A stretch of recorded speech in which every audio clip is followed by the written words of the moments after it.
Hello everyone, this is Dr. Shilpi Sharma. Welcome back to my channel Holistic Healing. Previous video में हमने बात की थी thyroid disorder को डायग्नोस करने के लिए कौन सी इन्वेस्टिगेशन करवानी चाहिए और थायराइड के आयुर्वेदिक ट्रीटमेंट के बारे में। अगर आपने वो वीडियो नहीं देखी है तो आप डिस्क्रिप्शन बॉक्स में दिए गए लिंक पे क्लिक करके उस वीडियो को देख सकते हैं। किसी भी एक पिल को खाने से, किसी भी एक एक्सरसाइज को करने से, किसी भी एक योगा पोस्चर को परफॉर्म करने से कभी भी डिजीज़ ठीक नहीं होती है। इसके लिए हमें कॉम्बिनेशन ऑफ थेरेपीज़ चाहिए होती है। तो इस वीडियो में हम बात करेंगे प्राणायाम, योगा, मसाज टेक्निक के बारे में जो कि हेल्प करेंगी थायराइड को हील करने में। तो सबसे पहले हम बात करते हैं प्राणायाम के बारे में। हाइपोथायराइडिज्म एक मेटाबॉलिक डिसऑर्डर है जिसमें आपकी एपेटाइट लो हो जाती है, जिसे कि आयुर्वेद में मंदाग्नि कहा गया है। तो ज़्यादातर इसमें डाइजेस्टिव फायर के इशू होते हैं क्योंकि वो मंद होती है, इस वजह से डाइजेशन प्रॉपर नहीं होता, उसके कारण कॉन्स्टिपेशन रहती है, उसकी वजह से न्यूट्रिशन एब्जॉर्ब नहीं होता, सारे बॉडी के फंक्शन स्लो हो जाते हैं। तो आयुर्वेद में भस्त्रिका और कपालभाति ऐसे दो प्राणायाम हैं जो कि आपके अंदर की फायर को एक्टिवेट करते हैं, यानी आपकी डाइजेस्टिव फायर को स्टिमुलेट करते हैं। ये आपके अंदर के सन को एक्टिवेट करते हैं। तो आइए बात करते हैं भस्त्रिका प्राणायाम के बारे में। इसको ब्रेथ ऑफ फायर भी कहा गया है। भस्त्रिका में बेसिकली आप नॉर्मल इनहेल और एक्सेल करते हैं, बट जैसे कि रेल का इंजन धीरे धीरे स्पीड लेता है उसी तरह से आपने ब्रीदिंग को धीरे धीरे इंक्रीज करना है। इस तरह से करने से आपकी बॉडी में पित्त एक्टिवेट होता है और गर्मी पैदा होती है, इसलिए इसे ब्रेथ ऑफ फायर कहा गया है। दूसरा प्राणायाम है कपालभाति। कपालभाति में बेसिकली आप इनहेल नॉर्मली करते हैं और एक्सेल फोर्सफुली करते हैं। भस्त्रिका में आप इनहेल और एक्सेल दोनों ही फोर्सफुली करते हैं, बट कपालभाति में आप इनहेल नॉर्मल करेंगे और एक्सेल फोर्सफुली करेंगे, और ऐसा करते हुए अपना ध्यान आप नाभि पे केंद्रित करेंगे ताकि आपकी जो नाभि उस एक्सेल करने पे अंदर और बाहर होती है। तो आप ये ध्यान रखेंगे कि आपकी नाभि का मूवमेंट भी साथ में होना चाहिए। ये दोनों ही प्राणायाम आपके अंदर के पित्त को एक्टिवेट करते हैं, इसलिए कोशिश करिए कि इसको ब्रेकफास्ट से पहले, लंच से पहले और डिनर से पहले करिए। ऐसा करने से आपकी पित्त एक्टिवेट हो जाएगी, आपकी डाइजेशन प्रॉपर होगी, भूख खुल के लगेगी और जो खाएंगे वो ईजिली डाइजेस्ट होगा। इस प्राणायाम को करने की कुछ लिमिटेशंस हैं, जैसे कि प्रेगनेंसी के टाइम पे, मेंस्ट्रुएशन के टाइम पे, या फिर किसी को वर्टिगो है, डिस्क प्रॉब्लम है, हर्निया है, हाई बीपी है या हार्ट प्रॉब्लम है, उन पेशेंट्स को ये भस्त्रिका और कपालभाति नहीं करना है, उनके लिए कॉन्ट्राइंडिकेटेड है।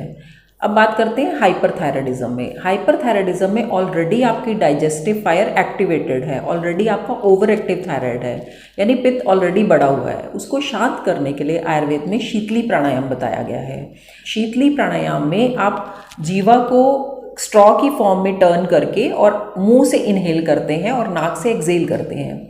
ऐसा करने पे जब आप मुंह से सांस लेते हैं तो वो बॉडी को ठंडक पहुंचाती है, इसलिए इसे शीतली प्राणायाम कहा गया है। ऐसा करने से या आपके अंदर जो पित्त है उसको शांत करती है और गुस्सा या इस तरह के जो इमोशंस हैं जो पित्त से रिलेटेड है उनको भी शांत करती है।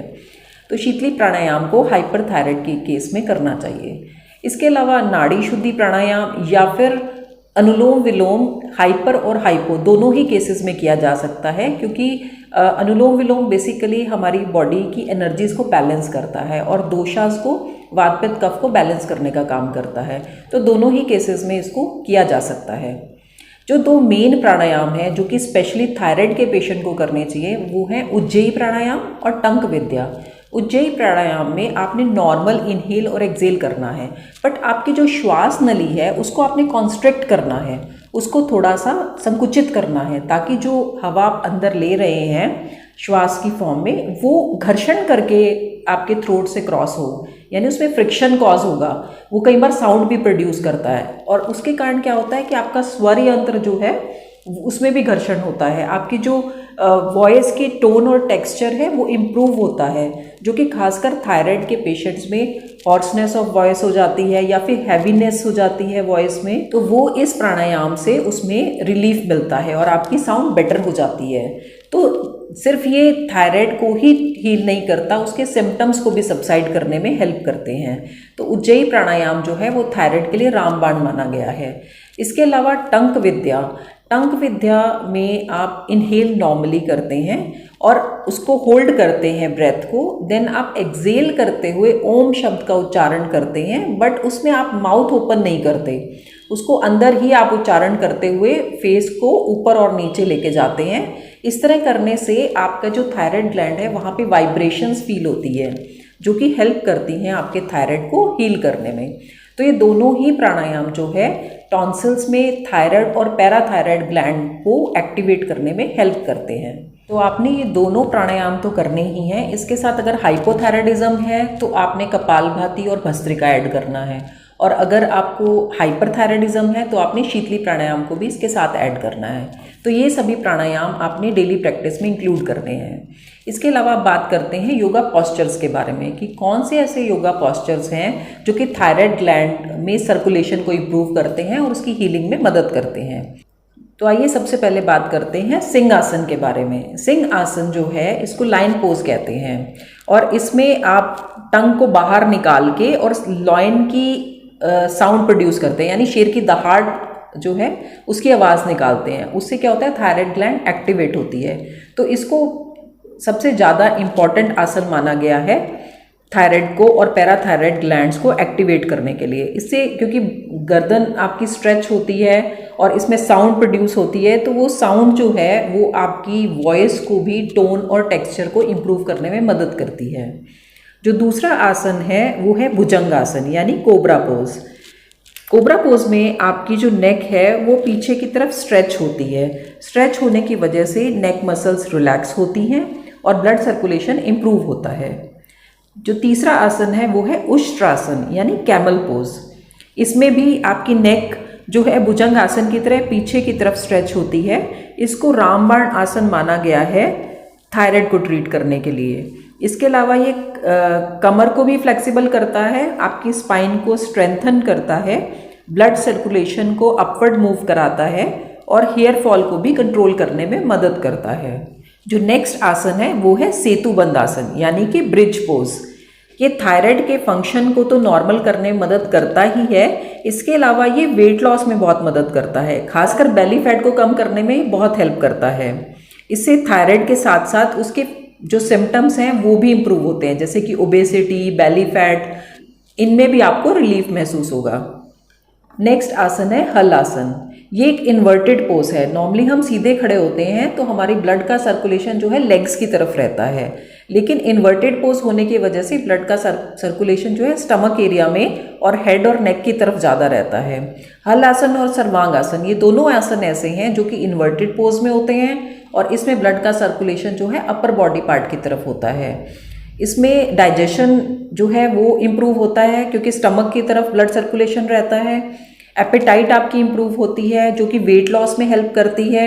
एब्डोमिनल मसल स्ट्रेंथन होती हैं और स्पाइनल कॉर्ड जो है वो स्ट्रेंथन होती है। साथ में स्ट्रेस में भी आपको रिलीफ होता है। जो नेक्स्ट आसन है वो है सर्वांग आसन। सर्वांग आसन भी इन्वर्टेड पोज है और इसमें भी ब्लड सर्कुलेशन जो है अपर बॉडी पार्ट्स की तरफ होता है और थायराइड के लिए बहुत बढ़िया आसन है।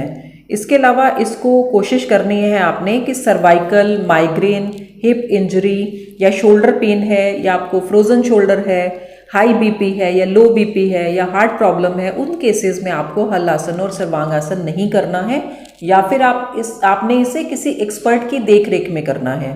नेक्स्ट आसन है मत्स्य आसन, यानी कि फिश पोज। फिश पोज जो है backward bend chest opening exercise है। इसमें भी नेक, स्पाइन, चेस्ट और हिप एरिया जो है उस पर मेन इफेक्ट आता है। नेक मसल्स जो है वो स्ट्रेंथन होती हैं और हेल्प करती हैं नेक की टेंशन को रिमूव करने में। तो और इसके साथ साथ वहाँ पे ब्लड सर्कुलेशन भी इम्प्रूव होता है। इन सभी आसनों को करने से आपकी थायराइड का फंक्शन इम्प्रूव होता है, सर्कुलेशन इम्प्रूव होता है, जिसकी वजह से न्यूट्रिएंट्स का एब्जॉर्प्शन प्रॉपर होता है। आइए अब बात करते हैं कुछ नेक एक्सरसाइज के बारे में, क्योंकि थायराइड के पेशेंट्स की कॉमन प्रॉब्लम होती है, उनकी जो सर्वाइकल वर्टिब्रा है, खासकर C3, C4 और C5 ये स्टिफ हो जाती है, वहाँ पे टेंशन रहती है। तो उसको सबसे पहले हमें नेक मसल्स को रिलीव करना है, उसके बाद हमने थायराइड ग्लैंड को मसाज करना है ताकि वहाँ पे ब्लड का फ्लो प्रॉपर हो सके और वहाँ पे हीलिंग हो सके।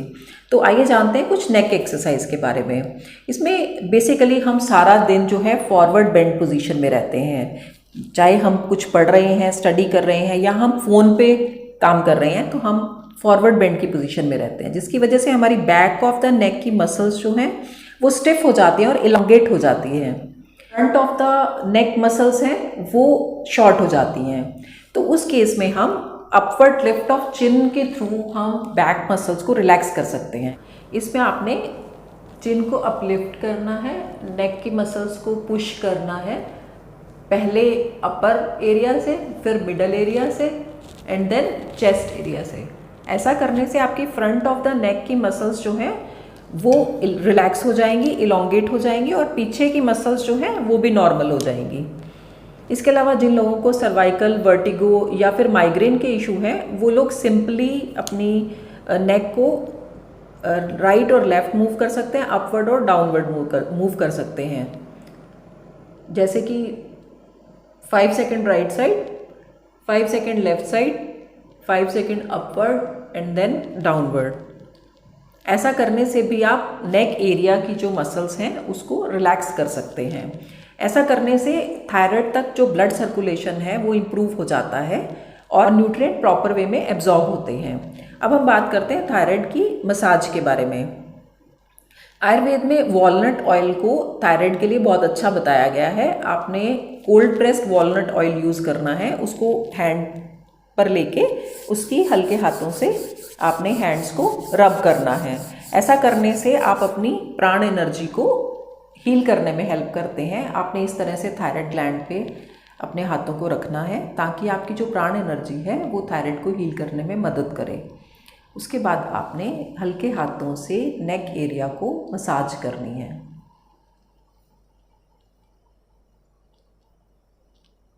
इस एरिया में आपने मसाज करनी है। आप इसको 2 मिनट से 3 मिनट तक मसाज करिए दोनों हाथों से और बीच बीच में आप हाथों को रब करके अपनी प्राण एनर्जी से इसको हील करिए।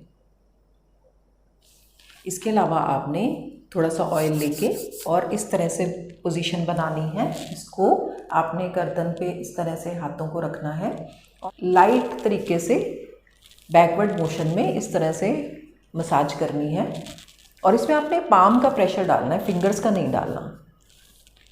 इस तरह से आपने 2 से 3 मिनट तक मसाज करनी है। ऐसा करने से आप एंटी एजिंग इफेक्ट आता है, वेट लॉस होता है और थायराइड ग्लैंड का ब्लड सर्कुलेशन इम्प्रूव होता है। आइए बात करते हैं मर्मा पॉइंट्स के बारे में। आयुर्वेद में मर्मा पॉइंट्स को एनर्जी वाइटल पॉइंट्स कहा गया है। मर्मा पॉइंट्स में एनर्जी स्टक हो जाती है तो इसे डिटॉक्स करने के लिए इसको स्टिमुलेट किया जाता है ताकि वहाँ से एनर्जी रिलीज हो सके और ब्लॉकेज जो है वो खुल सके। ये मर्मा पॉइंट्स जिस भी ऑर्गन के साथ रिलेटेड है वो एक्टिवली काम कर सके। थायराइड में मेनली थंब के नीचे जो फ्लैशी पार्ट है, इस पार्ट में जो है यहाँ पे इसको प्रेस किया जाता है। 1 सेकेंड के लिए प्रेस करना है, then release. Press for 1 second and then release. आप इसको सर्कुलर मोशन में भी इसको मसाज कर सकते हैं। ऐसा करने से आपकी थायराइड ग्लैंड एक्टिवेट होती है। ऐसा आप दोनों हाथों में, राइट और लेफ्ट दोनों हैंड्स में आप यहाँ पे प्रेस करिए। आपने फर्म प्रेशर देना है, इसको प्रेस करिए and then release, press and then release. ऐसा करने से आपकी थायराइड ग्लैंड और पैराथायराइड ग्लैंड एक्टिवेट होती हैं। यही सेम आपने जो टोज हैं, हमारा थंब है, उसके नीचे भी जो फ्लैशी पार्ट है वहाँ पे भी आपने ऐसे ही प्रेस करना है थायराइड ग्लैंड को एक्टिवेट करने के लिए। जब बहुत ज़्यादा एंग्जाइटी की प्रॉब्लम हो तो आपने मिडल फिंगर के टिप जो है उसको भी इसी तरह से 10 टाइम प्रेस करना है। ऐसे करने से आपकी एंग्जाइटी तुरंत ही रिलीफ हो जाएगी। और दोनों हैंड्स में आपने इस तरह की एक्सरसाइज करनी है। खासकर आप सोने से पहले ये एक्सरसाइज ज़रूर करिए। तीसरा है तल हृदय मर्म। यहाँ पे आपने बिल्कुल मिडल ऑफ द पाम में, या फिर आप अगर मुट्ठी बंद करेंगे तो जो मिडल फिंगर है जहाँ पे टच करती है उस एरिया को आपने प्रेस करना है सेम तरीके से, या तो आप मसाज करिए या सॉफ्टली और फर्मली इसे प्रेस करिए। 1 सेकेंड के लिए प्रेस देन रिलीज, 1 सेकेंड के लिए प्रेस देन रिलीज। ऐसा आप 10 to 15 टाइम करिए। जब आप ओवरवेलमिंग इमोशंस होते हैं या बहुत स्ट्रेस होता है उस टाइम पे, क्योंकि ये अनाहत चक्र से रिलेटेड है यानी कि हार्ट चक्र से रिलेटेड है, तो जब ओवरवेलमिंग इमोशंस होते हैं और इसको प्रेस करने से आप काफ़ी रिलीफ महसूस करेंगे। नेक्स्ट है मणिबंध मर्म, जो कि यहाँ पर स्थित होता है। आपने यहाँ पे प्रेस करना है सेम 1 सेकेंड के लिए press and then release, 1 second के लिए प्रेस एंड देन रिलीज। दूसरा तरीका है कि आप इस तरह से फिंगर से सर्कल बना के इसको क्लॉकवाइज और एंटी क्लॉकवाइज इस तरह से मूव करने से भी ये मर्म एक्टिवेट होता है। तो अगर आपको रात को नींद आने में प्रॉब्लम है, एंग्जाइटी इशू है या स्ट्रेस हो जाता है, तो उस केस में रात को आप ये ज़रूर करिए इस दोनों हाथों में। इसे करने से आपकी नींद प्रॉपर आएगी, आपको एंग्जाइटी, माइंड रिलैक्स होगा। जितनी भी माइंड से रिलेटेड प्रॉब्लम्स हैं उसमें इसका बहुत अच्छा रोल है। तो इन सभी मर्मा पॉइंट्स को अगर आप एक्टिवेट करते हैं तो ये भी आपको थायराइड को क्योर करने में हेल्प करेंगे। तो ये सभी नेचुरल वे हैं थायराइड को हील करने के लिए। आप इस वीडियो को ज़्यादा से ज़्यादा अपने फैमिली मेम्बर से और फ्रेंड से शेयर करिए जो कि थायराइड की पिल खा के थक चुके हैं और जिन्होंने मान लिया है कि उनका थायराइड कभी ठीक नहीं होगा। तो उनसे इस वीडियो को शेयर करिए ताकि वो जान सकें कि और भी तरीके हैं, नेचुरल वेज हैं जिनके थ्रू मेडिसिन के साथ साथ इन तरीकों को अपनाकर थायराइड से छुटकारा पाया जा सकता है। तो अगर आपको ये वीडियो पसंद आई है then please like, share and subscribe to my channel. Thanks for watching, see you again.